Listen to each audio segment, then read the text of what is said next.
Okay, still working on lesson 1, but day 3, talking about factorial and permutation with repetition and without. So as a warm-up, we're going to take the first 4 letters of the alphabet, and we're either going to use a tree diagram or an organized list to determine the number of possible arrangements for these first 4 letters. So I'm going to create the sample space using an organized list, and then I will answer the questions above. So yes, I will start with the letters as they appear in the alphabet. And then I'm just going to start moving them around. I think I'm going to keep A in its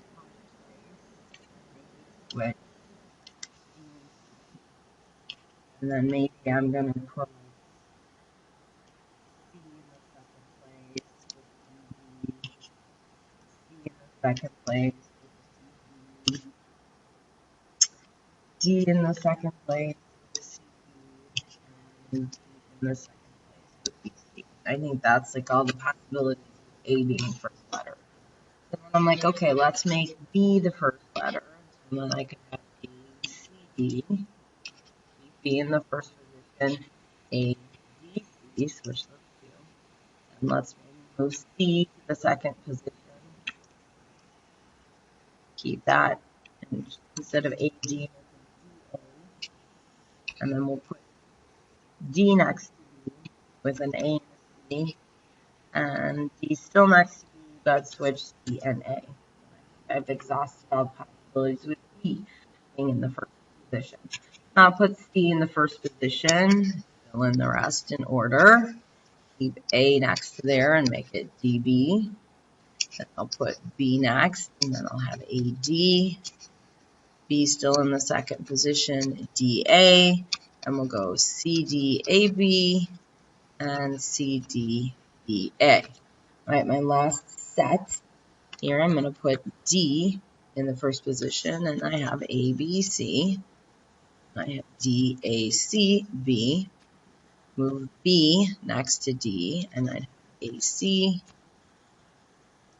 CA, and DCAB, DCBA. And then I would be, okay, let's put A in first position. Oh, wait, I've already done that. So I can see I have 4 and 4 and 4 and 4. Or not 4, I can't count, 6. Sorry. I have 4 groups of 6. So I have 6, 1, 2, 3, 4, 5, 6, and 6, and 6, and 6. So there are 24 different ways that I can arrange the first 4 letters of the alphabet. And when I look, how many possible letters could be the first letter? So now I'm kind of thinking of a different way. So here's my first position, and I'm saying, who could I choose? I could choose an A, a B, a C, or a G. Think about how I made my list. I first decided I would choose A. But before I did that, I had 4 choices for that slot. But once I chose my letter for that first position, A was out of the mix. So then I just had 3 that I could play with. So if I looked at what my second letter choice was, let's say I picked A, like I did in this first section, well, that just left me with B, C, and D to pick from. So I only had 3 choices left. And let's say this is my first choice. I just did A, B, C, D. Then I move on to the next slot that I have available. And now I'm just looking and choosing between C and D. So I only have 2 choices to make for what the third letter is going to be. And then finally, when I picked C, that really didn't leave me any choice at all. I just was left with D. So I had 4 possibilities for the first spot and 3 possibilities for the second spot and 2 possibilities for the third spot and really no choice at all for the last spot. And remember here, when we're talking about counting and probability, and means simultaneously,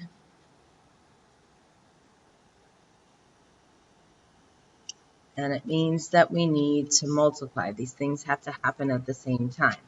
So if we gather our choices from B through E and then A, fill in the blanks, I have 4 times 3 times 2 times 1. And let's see. That does give me 24. And let's just be clear. This is not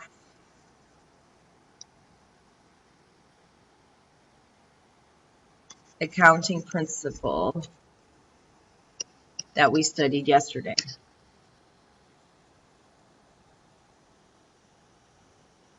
And yesterday says if there's an event that can happen n ways and another event that can happen m ways, well, then the way that the A and the B can happen simultaneously would be n times n. So this is like the, a sweater and a scarf, those options. 3 sweaters, 2 scarves, 6 possible sweater scarf options, sample space.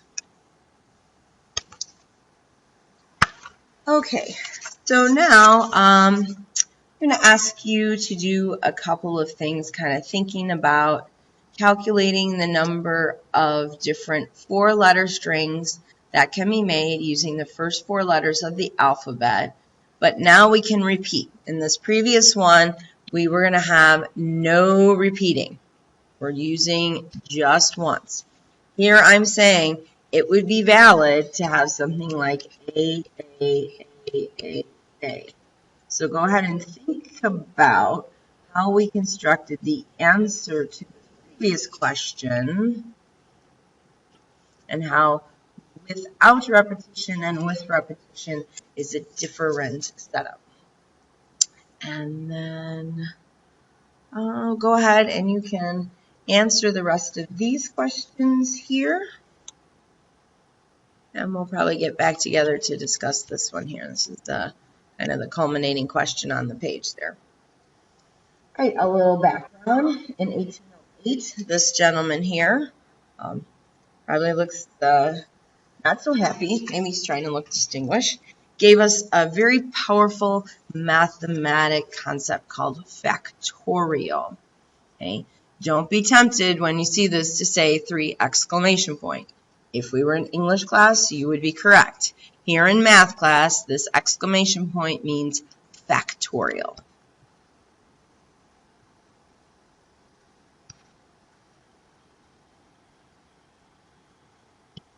And so how I would read this is 3 factorial, which is equal to 3 times 2 times 1. And so we're just going to practice writing from factorial notation to the expanded product. And then we're going to flip it around and write the product in factorial notation. So again, this is very much like I'm thinking in math. There are different ways to represent things. So I'm thinking this is similar to, instead of saying 2 times 2, I could write it as base 2 with an exponent of 2, or the second power of 2.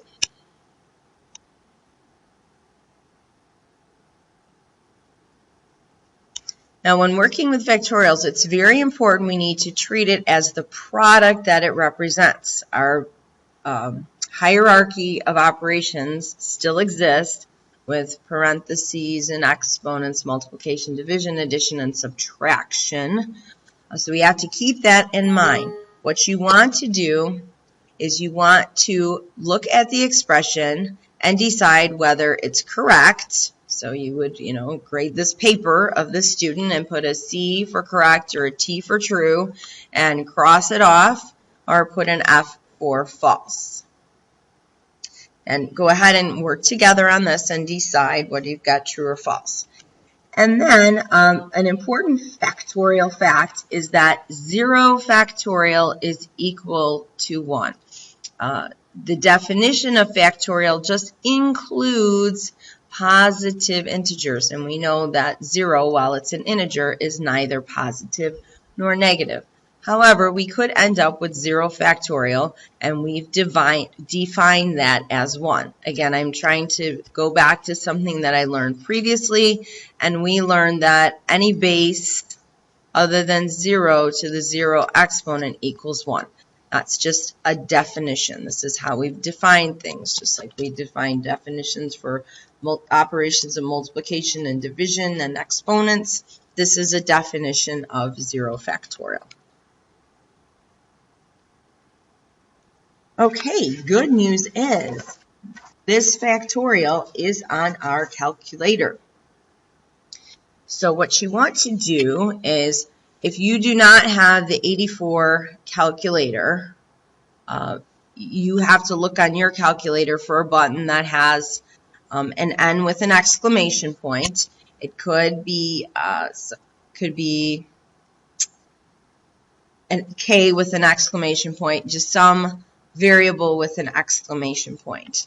In this calculator, which is the one we recommend you to have for this class, you will find the factorial underneath the math menu. So you go to this first column, third or fourth row, depending on how you think of it, and you hit the math button, and then you need to arrow over to the PROB, standing for probability, and that's the unit that we're in.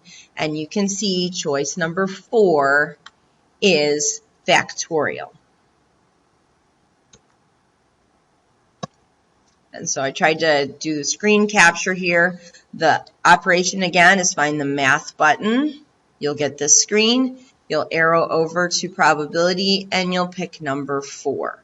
And so what you want to do now, you did your true and false, or correcting this paper with the C for correct and the X for the crossing out. Now go ahead and use your calculator to get true or false, correct or incorrect for these, and see how well of a job you did deciding whether or not the kids did the problems correctly.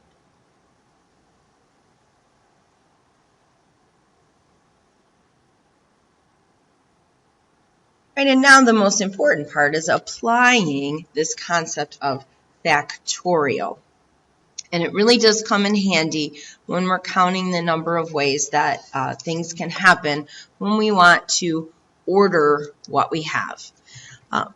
The one method that we already have used, and if you understand, you can continue to use this method without the factorial, not a problem, is to identify how many positions you have, just like we did with the 4 letters. Now we have 5 positions because we're talking about 5 books that we're going to arrange on a shelf. And again, how many ways can I do this? How many ways I can order the books? So again, we're talking about order being significant here. Well, I have 5 choices for the first lot. Anybody can be my number 1 book. But once I pick number 1, then I only have 4 for the second position. Once I pick that, only 3 left, 2 left, or 1 left. And that would give me 120 possibilities. Or I could recognize that this is a factorial problem, and I could just write 5 factorial, get my calculator, and come to the conclusion that the number of arrangements is 120. Get the same exact value. We can go back to our 4-letter strings using the letters only once. This is what we did first, so we know what the answer is. The answer should be 24. We counted them up. Let's use our method of just putting the positions, and then we'll use factorial. So we had 4, 3, 2, 1. That's 4 factorial. We put 4 factorial into the calculator, and we get 24. Why don't you go ahead and try the last one on your phone. Okay, now we're going to extend the concept of factorial to something called a permutation. And those 3 factorial problems that we just did are really permutation problems. They're easy permutation problems. A permutation is R elements selected from a collection of n items. And the key here is that we want to order those R items. You can see this written 3 ways, conventional ways, is n permutation R, or permutation n R, or permutation nr. Again, the way this reads is you are ordering n, out of n objects, you are ordering R of them. Or another way to think about it is you have a set of n things, you're going to select R of those and put them in order. And there is a formula for this, and the formula involves factorial that we just talked about. The first number goes in the numerator, that n factorial, over the subtraction of n minus R factorial. And it doesn't matter which way you see the permutation written, the formula is still the same. So let's go ahead and use this. Let's do the bookshelf problem. We know the answer. This one's, again, you think of it as permutation. Here you have 5 books, and you want to order all 5. So you're ordering everybody that you have. So you would have permutation 5 select 5. If we use the formula, I put the n factorial in the numerator, n minus R factorial in the denominator, and I end up with 5 factorial. Remember, 0 factorial equals 1, and then this is 5 times 4 times 3 times 2 times 1, or we get the calculator to get 5 factorial, which is 120, and this is the answer that we got earlier. Again, we can apply this to the 4-letter string problem that we did. Again, we have a permutation of 4 items, and we're going to order all 4 of those items. So it would be 4 factorial over 4 minus 4 factorial, 4 factorial over 0 factorial. We know that's 1, so that's just 4 factorial. 4 times 3 times 2 times 1 is, again, we get that same value as 24. And that's what we got when we listed the sample space and counted them up. When we did the putting them in the slots using factorial and using permutation. So any one of those ways to think about and come up with the answer of the number of possible outcomes is absolutely okay. And then what we want you to do is go ahead and read through this. This revisits our election problem that we did a couple days ago with Gwen and Josh and Tamara, Miguel, and Khalil. And the way we solved the problem was the tree diagram. That was the only tool that we had to use at that time. Now we have permutations, because this is a permutation out of the 5 candidates. We were going to select 2 of them, and they were going to be put in order. And the order would be president and vice president. We remember order was important in this scenario. Right, and let's see. You can go ahead and do these 2 problems. And we want to point out that permutation is also on your calculator. I'm going to go to the 84 because that, again, is the calculator that you are supposed to have for this class. What you want to make sure that you do, though, if you know you need to do a permutation, you should write the permutation you want to calculate. So if we look at maybe one that we had to do here for the notes.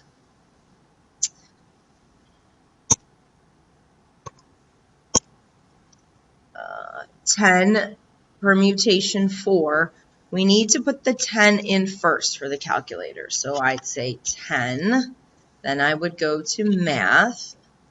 Got to go over to the PROB for probability. And this time I go down to choice number 2. And then I have to put my next my R in there. So I have 10. I'm going to permute 4 or order 4 out of the 10. And then I get my answer. I can enter in my answer. So this is found in the same spot as the other things. We can do operations with permutations. We just have to be careful with the way we type those in. So go ahead and try your calculator and compare your answers to a classmate to make sure that you're putting in your calculator correctly. And then we have just 2 more examples. And we're creating license plates using 3 letters followed by 4 digits. Repetition of either letters or digits is not allowed. Determine the number of possible license plates. Okay, again, we have 2 ways to do this. You do it the way it makes sense to you. If you are like, I get permutations, this is 26 total letters in the alphabet. I'm ordering them, so it's permutation, and I'm ordering 3 of those letters because that's what the directions say. And so I'm going to multiply, and I'm selecting 4 of my 10 possible digits that I have and ordering those as well. And I would put that right in my calculator, and I can get the value for this. It should be longer. If you're still a little shaky with that, go ahead and make out your slots. Here's your 3 slots for the alpha characters, the 4 slots for the numeric characters, and do I have 26 choices and 25 choices and 24 choices and 10 choices and 9 choices and 8 choices and 7 choices. And as you can see, we get the same value regardless of which approach we choose to use. Those approaches are equally mathematically correct. And then the last one there for you.